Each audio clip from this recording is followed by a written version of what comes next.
Salut à tous, on se retrouve pour une vidéo spécialement consacrée à Marc Casado. Ça fait quand même quelques temps que je vous dis que j'ai préparé une vidéo spécialement dédiée aux joueurs. Si j'ai voulu être patient de la sorte, c'est parce que dans un premier temps, beaucoup de gens l'ont critiqué. On dit qu'il n'avait pas le niveau pour jouer au Barça, et puis la plupart ont changé d'avis aujourd'hui en disant que c'est un joueur important de l'équipe.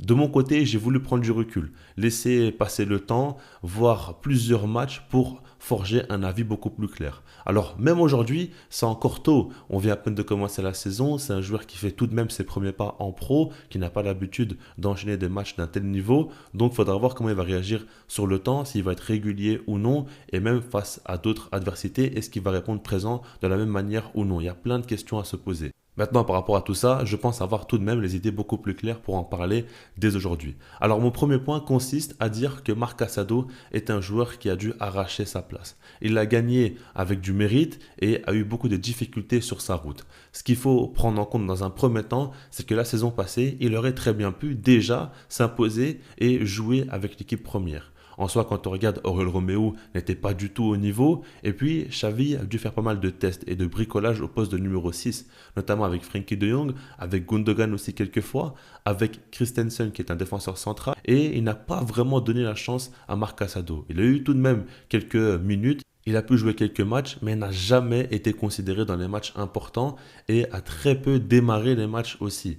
Vraiment, on a compris que Xavi ne voulait pas miser sur ce joueur-là.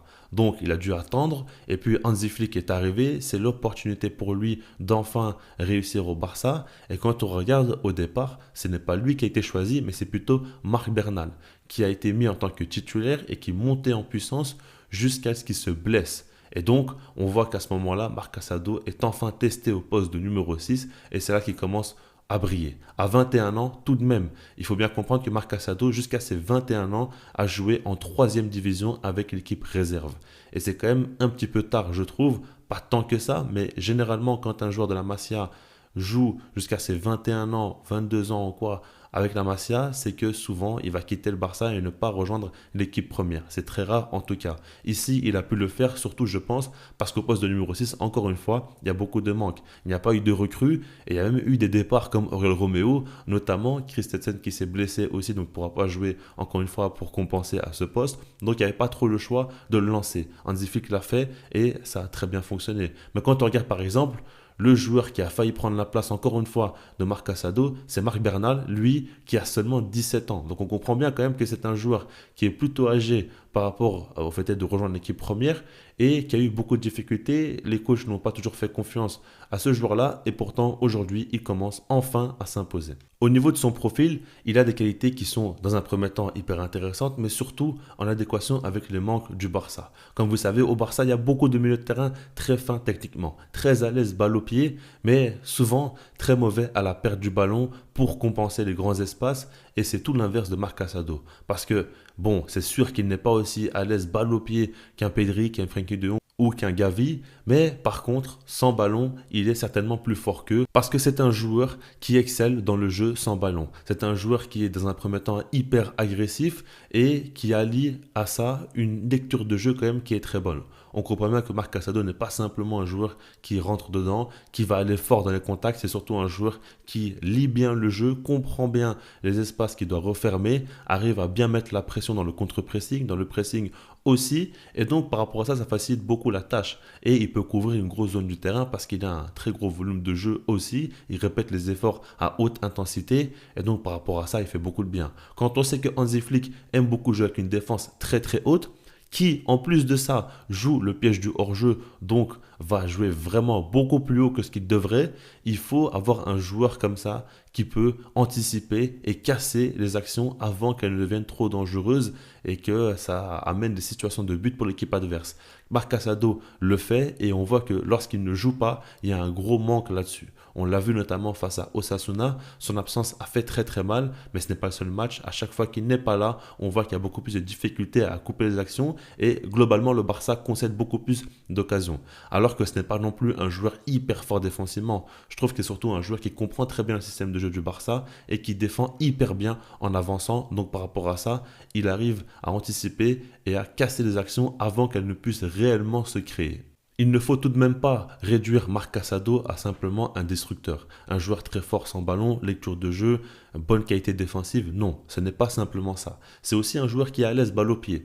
Dans un premier temps, n'oubliez pas que Hansi Flick l'avait fait jouer au poste de relayeur, avec Marc Bernal à ses côtés qui était au poste de numéro 6. Et donc ça prouve bien qu'il lui fait confiance dans sa capacité à faire des différences balle au pied, à créer le jeu aussi en venant de l'arrière.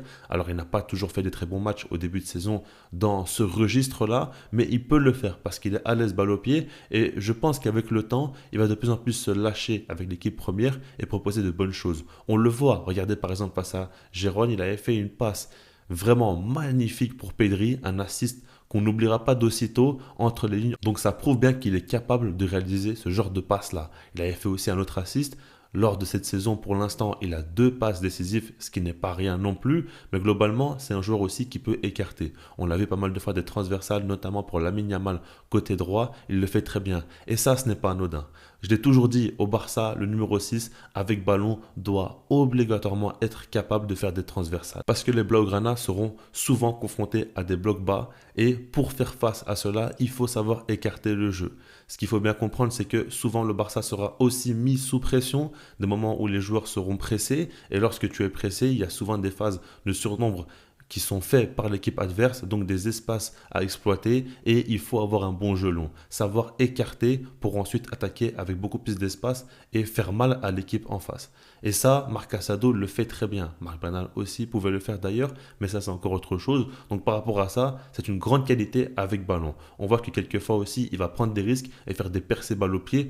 Comme je vous l'ai dit, je pense qu'avec le temps, il va encore plus se lâcher. Je trouve que c'est un joueur qui est à l'aise techniquement, mais son véritable défaut, c'est que des fois, il ne prend pas assez de risques. Des fois, il est un peu trop neutre dans son jeu et c'est ce que je lui reproche principalement. Et ça, je le mets sur le dos encore une fois du fait qu'il fait ses premiers pas en pro avec l'équipe première et qu'il n'arrive pas encore totalement à se lâcher. En tout cas, sans ballon, il se lâche totalement. Là-dessus, il n'a aucun problème et ça fait beaucoup de bien à l'équipe. Maintenant, justement, si je dis tout ça, c'est parce que Marc Casado, c'est un joueur qui a une très forte personnalité. Il était le capitaine avec l'équipe réserve du Barça. Avec les jeunes, c'était lui vraiment le grand leader du vestiaire. Et en soi, on remarque quand même quelques signes de son leadership. On le voit notamment beaucoup discuter avec Hansi Flick, beaucoup parler avec les joueurs. On sent que c'est un joueur qui a besoin de se sentir important dans l'équipe et qui est impliqué pleinement. Ça, c'est très important. Et pour le poste de numéro 6, c'est une très bonne qualité, je trouve, parce que c'est le joueur qui va être entre la défense, le milieu, l'attaque, il va faire le lien entre tous les joueurs,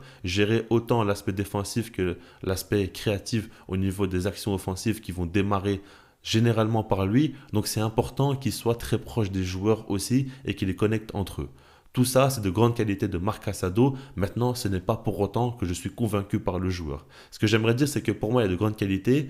Pour moi, c'est évident que par rapport à son profil, il doit jouer des matchs, il doit être mis en avant. J'ai pas forcément envie de voir des doubles pivots avec De Jong et Pedri. Alors peut-être que ça se fera avec le style de jeu de Hansi Flick. Ça peut aussi fonctionner, mais dans les grands matchs, dans les moments plus importants, lorsque l'équipe en face a de grandes qualités dans son attaque avec des joueurs différentiels, Marc Casado fera beaucoup de bien, surtout à ce système-là avec l'équipe du Barça qui prend beaucoup de risques dans les phases de création et lorsque l'équipe a le ballon. Donc Marc Casado va devoir être présent pour assurer une assise défensive beaucoup plus importante avec un jeu sans ballon qui est très très efficace. Et donc par rapport à ça, je veux qu'il joue.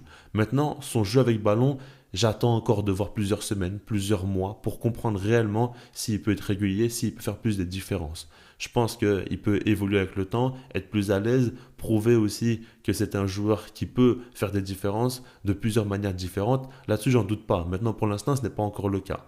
Il faut tout de même ajouter pour terminer que son duo avec Pedri fonctionne très bien. Et ça, c'est hyper important. On sait qu'Hansi Flick porte beaucoup d'importance au double pivot. Alors en soi, c'est un double pivot qui va se transformer en 4-3-3 et il y a vraiment une pointe basse donc qui est Marc Casado. Il ne va pas toujours être aux côtés d'un milieu de terrain, mais par séquence, c'est le cas. Et quand c'est le cas, c'est avec Pedri qu'il joue. Et pour moi, ces deux-là se comprennent très très bien. En soi, déjà, ils sont complémentaires parce que Casado apporte le jeu sans ballon et Pedri apporte tout ce qu'il peut apporter, voire même plus dans le jeu avec ballon. Il est vraiment exceptionnel en ce début de saison. Et donc, par rapport à ça, Marc Casado est dans les meilleures conditions pour performer, tout comme Pedri. Des deux côtés, ils s'apportent l'un à l'autre ce qui leur manque. Et donc ça, c'est vraiment un duo duo très efficace. Avec De Jong aussi, pour moi, ça va très très bien fonctionner. On l'a vu face aux Young Boys de Berne. De Jong a remplacé Pedri et a joué aux côtés de Marc Casado. Donc certainement que on reverra ce duo-là à l'avenir, j'en doute pas là-dessus. Et donc par rapport à ça, c'est important aussi que Marc Casado soit complémentaire à nos milieux de terrain. Comme je l'ai dit, il y a des qualités que les autres n'ont pas, ou en tout cas très très peu, donc il fera forcément du bien. J'attends de voir par la suite. Maintenant, ce que je vous conseille de faire personnellement, c'est de ne pas trop soit s'enflammer, soit être négatif par rapport aux joueurs. Je pense que voilà, comme je l'ai dit, il a un profil très important qui va forcément faire du bien à l'équipe. Après, est-ce qu'il va devenir un grand numéro 6 du Barça ou non, je ne sais pas. En tout cas, à court terme, pour cette saison, il va forcément faire du bien. Il va apporter de bonnes choses. Après, est-ce qu'il va montrer un plafond rapidement ou non? Je ne sais pas. J'attends de voir avec impatience les tests, notamment face au Bayern Munich et face au Real Madrid, s'il joue en tant que titulaire, parce que peut-être qu'Hansi Flick va mettre d'autres joueurs avec les retours de Gavi, de Jong. Il peut y avoir d'autres plans mis en avant par le coach allemand. Mais en tout cas, si c'est Marc Casado qui joue, j'aurais hâte de voir véritablement s'il peut encore passer un cap face à des grosses équipes, face à une adversité quand même bien plus élevée. Je laisse là-dessus et puis sinon moi je vous dis peace.